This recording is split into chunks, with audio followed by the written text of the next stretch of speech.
Sesuai dengan instruksi langsung dari Presiden, setiap pengemudi ojek online dan kurir akan mendapat THR yang layak sebesar 30% dari jam kerja yang telah dijalani selama 1 tahun ini. Kita ingin memastikan bahwa mereka yang telah bekerja keras bisa merayakan Lebaran dengan bahagia. Dan tentunya kita sudah berkoordinasi dengan semua perusahaan aplikator dan mereka sudah menyatakan komitmennya untuk memberikan THR tahun ini sesuai dengan ketentuan. Anjir, akhirnya kita dapat perhatian juga dari pemerintah. Alhamdulillah, gak sabar banget nih. Aku itu pengen dapat THR kalau selama 1 tahun aku dapat uang 18 juta, berarti 30%-nya 5 juta dong. Wih, mantep banget. Banyak juga nih THR tahun ini.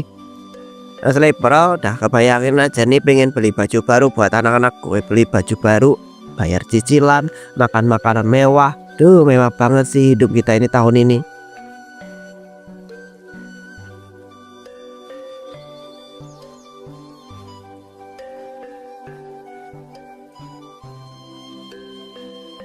Ini THR-nya, tingkatkan lagi kinerja kalian untuk kedepannya ya. Buat perusahaan ini bangga dengan hasil kinerja kalian yang positif. Silahkan lanjut berikutnya. Makasih ya Pak. Wah, akhirnya cair juga. Loh kok cuma segini Pak? Bukannya harusnya itu 5 juta ya? Harusnya kita dapat lebih daripada ini dong Pak. Katanya 30% dari total kinerja selama 1 tahun. Aturannya 5 juta. Kenapa malah dapat 50.000? Ini gak sesuai dengan apa yang diumumkan di berita kemarin. Ya seriusan cuma 50.000. Bukannya Kemenaker bilang kita itu bakal dapat lebih ya? Ini THR apaan? THR apa sih? Masa cuma dapat 50.000? Kalau cuma segini ini bukan THR namanya, tapi penghinaan ini namanya. Kalau ini benar-benar nggak tahu diuntung ya. Sudah dikasih THR masih saja ribut-ribut. Kalau kalian mau yang banyak cari sendiri sana. Jangan mengharapkan dari pemberian orang lain. Dikasih THR kok masih ngeluh. Nggak bersyukur banget sih jadi orang. Coba lihat pekerja lain dari luar sana. Banyak yang bahkan nggak dapat THR sama sekali. Harusnya kalian itu bangga dan berterima kasih sama saya. Pak, ini bukannya soal bersyukur atau enggak, ini soal keadilan. Kami dijanjikan sesuatu tetapi tidak sesuai dengan apa yang dijanjikan. Bahkan jumlah yang kami terima jauh daripada itu. Iya Pak, dengar sendiri kan, Menteri Tenaga Kerja bilang THR kami harus sesuai dengan ketentuan yang berlaku. Terus kenapa Bapak kasih kami kok cuma segini? Dasar orang miskin, orang susah. Kalian tuh kerja cuma ngebawa motor, narik penumpang sana sini, dan mengantarkan makanan pesanan mereka. Kalian pikir kalian itu layak dapat lebih dari itu? Cuma 50.000 aja udah protes. Hello, kaum kelas bawah. Waktu kalian itu kecil, nggak diajarin bagaimana caranya bersyukur dan berterima kasih ya sama orang lain. Ini bukan soal kami dari mana Pak. Mau kami dari kelas teri juga nggak ada hubungannya sama sekali. Kami sudah banting tulang di jalanan, kena panas, kena hujan. Kalau nggak ada kami, bisnis Bapak juga nggak bakalan jalan. Kalau nggak suka keluar aja, gampang kan. Perusahaan ini juga nggak butuh orang yang kebanyakan protes seperti kalian. Udah, sana pergi. Kamu ini mengganggu antrian aja tahu nggak? Kasihan tuh teman-teman kamu yang sudah menunggu buat dapat THR.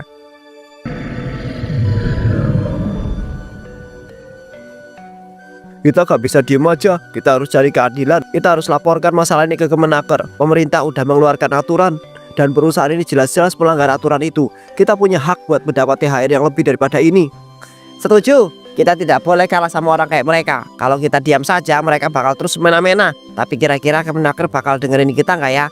Mereka pasti lebih percaya sama bos aplikator daripada kita yang cuma tukang ojol. Jangan salah, Kemenaker itu perpanjangan tangan dari pemerintah. Mereka yang bikin aturan THR ini. Jadi kalau kita lapor pasti bakal ditindak sama mereka. Udah, pokoknya kalian itu gak usah takut. Besok kita berangkat ke kantor Kemenaker sambil bawa bukti rekaman omongan bos ini.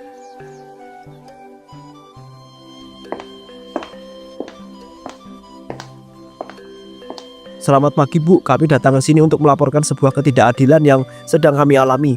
Kami para driver ojol dijanjikan mendapat THR sesuai instruksi dari pemerintah, tapi yang kami dapat cuma 50.000 Bu. Ini jelas gak sesuai dan melanggar aturan ini. 50.000? Tunggu, setahu saya semua pekerja berhak mendapat THR dengan upah yang layak. Tapi sebelum itu apa perusahaan tempat Bapak bekerja tidak memberikan penjelasan yang lebih lengkap? Gak ada Bu, gak ada. Kami sudah protes tapi bos malah menghina dan mencaci kami. Dia bilang kami itu kurang bersyukur. Padahal ini jelas-jelas melanggar aturan yang sudah kalian tetapkan. Nih Bu, buktinya ini yang mereka kasih. Masa iya kerja keras kami selama ini dihargai segini doang? Padahal pemerintah sendiri udah bilang THR itu harus diberikan sesuai dengan aturannya. Ini gak bisa dibiarkan. Pemerintah sudah mengeluarkan aturan soal THR dan semua perusahaan wajib mematuhinya. Saya akan melaporkan hal ini langsung ke Menteri Ketenagakerjaan. Kalian gak sendirian, kami akan segera menyelesaikan dan membantu kalian.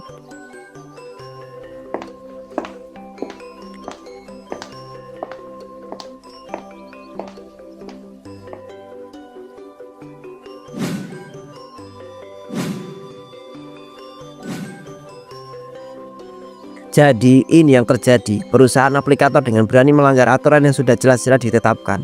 Ini sudah keterlaluan, ini benar-benar kelewatan. Betul Pak, mereka hanya memberikan Rp50.000.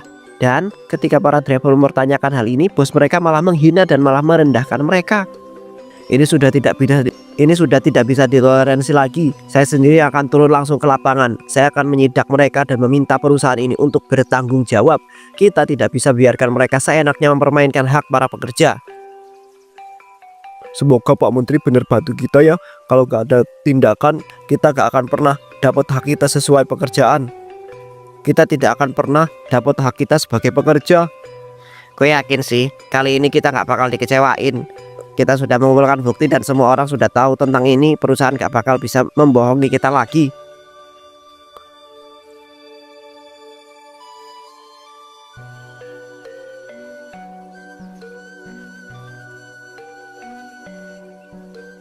Saya gak akan bertele-tele Pak Raymond. Saya datang ke sini untuk meminta pertanggungjawaban Anda sesuai instruksi Presiden. Semua pekerja berhak mendapat THR yang layak, termasuk driver online yang bekerja di bawah perusahaan Anda. Tapi yang mereka terima hanya Rp 50.000. Saya merasa ada sedikit kesalahpahaman di sini Pak Menteri. THR itu memang baru tahap pertama. Kami masih dalam proses pencairan tahap yang kedua, yang akan diberikan dalam beberapa hari ke depan. Jangan coba-coba bermain kata dengan saya Pak Raymond. Kalau memang ada pencairan tahap 2, kenapa tidak dijelaskan sejak awal? Kenapa driver harus menunggu tanpa kepastian? Dan lebih parah lagi, mereka dihina saat meminta kejelasan. Pak Menteri, ini masalah kebijakan perusahaan. Kami punya perhitungan sendiri terkait mekanisme pembayaran THR. Lagi pula, mereka bukan karyawan tetap, jadi teknis pemberian THR-nya itu berbeda. Jangan berani-berani main akal-akalan dengan saya Pak Raymond. Driver aja adalah bagian dari ekosistem tenaga kerja kita, dan mereka berhak atas hak dan keadilan yang sama.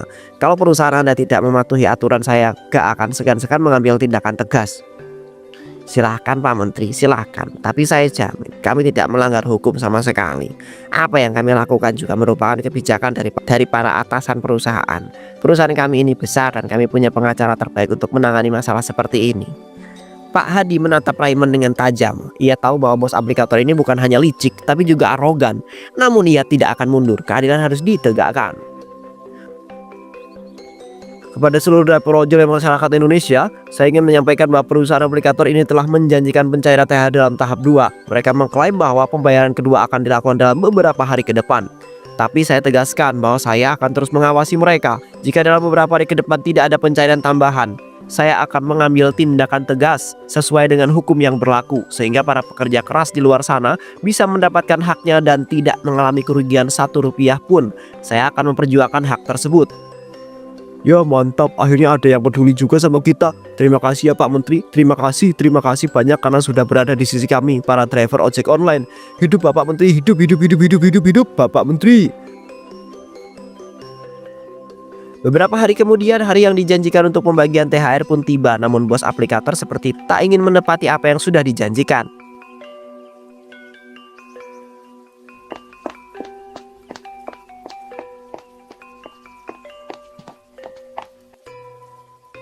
Pak, hari ini pencairan THR tahap 2 untuk driver. Sudah masuknya harinya. Kita harus membagikan uang THR itu sesuai dengan janji-janji kita Pak. Awak media dan Pak Menteri pasti menunggu sambil mengawasi keputusan ini Pak. Pencairan THR tahap 2 ya. Nina, kamu ini terlalu naif tahu nggak? Gua gak niat buat ngasih tambahan spesial pun sama mereka. Buang-buang anggaran, buang-buang uang. Lebih baik uangnya saya makan aja biar lebih bermanfaat. Tapi Pak, kalau Bapak nggak melakukan keputusan itu dan kalau keputusan Bapak ini nanti ketahuan, kita bisa kena masalah besar Pak. Media bisa menggoreng isu ini dan Pak Menteri bakal bikin. Biarkan saja. Gak takut, paling nanti tinggal gue akalin aja pakai alasan keuangan perusahaan sedang tidak stabil. Lagian para ojol itu siapa sih? Cuma sekumpulan buruh jalanan yang gak punya daya. Mau demo, mau ngadu percuma, gak ada yang mau peduli. Nina terdiam, ia tahu betapa liciknya bosnya. Tapi kali ini ia merasa ada yang salah. Namun sebagai sekretaris ia hanya bisa diam. Kok ini THR-nya belum cair-cair juga ya? Gue udah refresh berkali-kali tapi gak ada tambahan THR nih dari aplikasi. Awan jangan-jangan masih proses kali ya? Atau jangan-jangan kita malah dibohongi sama bos sialan itu? Gila, ada ojol yang barusan nekat ke kantor pusat buat nanya langsung ke bos aplikator. Lo tahu apa yang kita dapat? Apa? THR cair? Enggak, dia malah diusir katanya. Gak ada THR tambahan buat kita driver ojol online dan driver-driver nakal yang berani protes dan melawan putusan atasan. Katanya bakal dipecat dan disuspend dari aplikasi. Semua ojol terdiam, wajah mereka yang tadinya penuh harapan berubah menjadi kekecewaan dan juga amarah. Gue udah gak tahan lagi. Ini perusahaan memang bener-bener udah keterlaluan. Mereka gak cuma ngibulin kita, tapi juga ngebuang teman-teman kita begitu aja. Mereka pikir kita ini apa yang hanya bisa dibuang setelah berani menentang kebijakan mereka. Sampah. Bos perusahaan itu memang sudah benar-benar sampah. Yang lebih menyakitkan, teman-teman kita bahkan gak dikasih kesempatan buat klarifikasi. Mereka langsung dipecat lewat aplikasi dan akun ojol mereka tiba-tiba dinonaktifkan tanpa alasan pemberitahuan. Ini udah keterlaluan. Kita udah kayak sampah buat mereka. Kita nggak bisa begini saja. Selama kita itu nggak melawan, mereka bakal seneng menyaksikan penindasan ini. Begitu kita nuntut hak dan kewajiban kita, mereka langsung membuang kita begitu saja. Kurang ajar, sialan.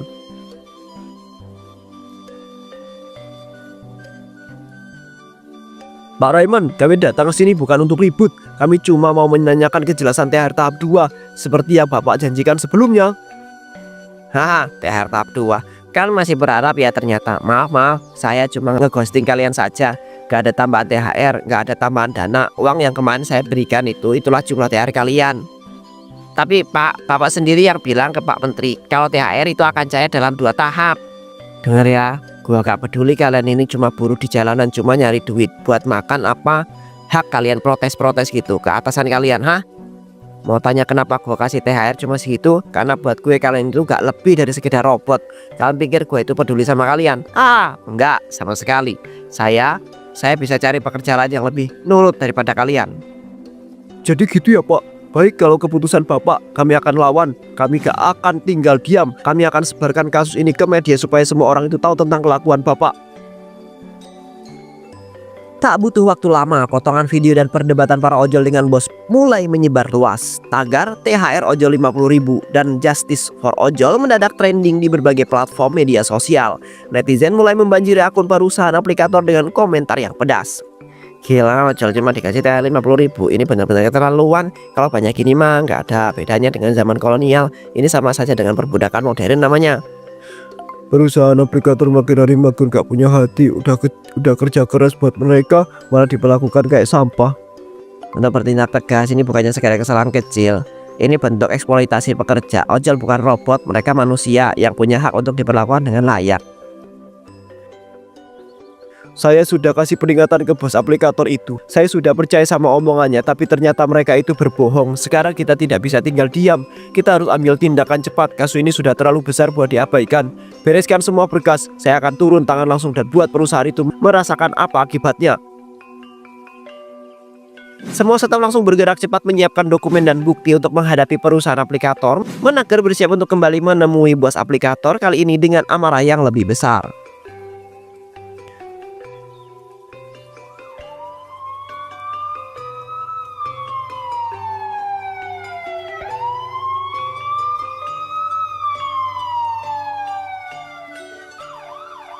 Sinyal. Ini semua karena para ojol brengsek itu dan kemenakar kurang ajar itu.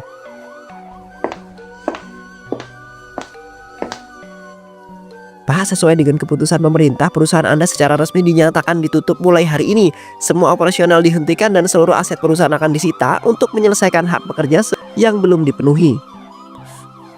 Gak bisa. Kalian gak bisa semena-mena kayak begini. Gue punya pengacara hebat dan link-link pengusaha besar di luar sana. Gue gak akan diam begitu saja. Gue bakal gugat pemerintah dan membawa masalah ini ke meja hijau. Kalian gak akan bisa semena-mena terus kayak begini. Kami juga mendapatkan laporan bahwa perusahaan Bapak diduga melakukan pelanggaran hukum, termasuk penipuan dan juga eksploitasi para pekerja ojek online. Mulai sekarang Bapak akan segera kami amankan dan resmi dalam pengawasan hukum. Di luar kantor suasana semakin memanas. Para ojol yang belum dipecat berkumpul dan bersorak dengan penuh kegembiraan.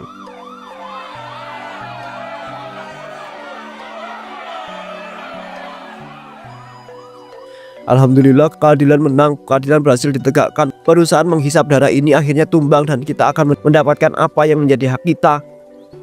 Betul-betul bos yang dulu meremehkan kita sekarang kena batunya. Hari ini menjadi hari bersejarah bagi para pekerja ojol. Perusahaan yang sempat semena-mena kepada kami resmi ditutup oleh pemerintah. Ini adalah bukti bahwa hukum masih berpihak kepada keadilan. Beberapa hari kemudian, sidang besar pun dimulai. Ruangan penuh dengan para jurnalis pekerja ojol yang ingin menyaksikan keadilan ditegakkan serta para pejabat dari Kemenaker.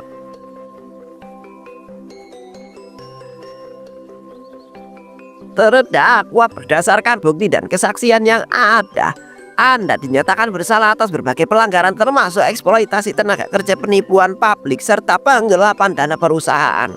Setelah mempertimbangkan semua aspek, pengadilan yang menjatuhkan hukuman 10 tahun penjara dan denda sebesar 15 miliar rupiah. Ya, hidup keadilan, hidup keadilan.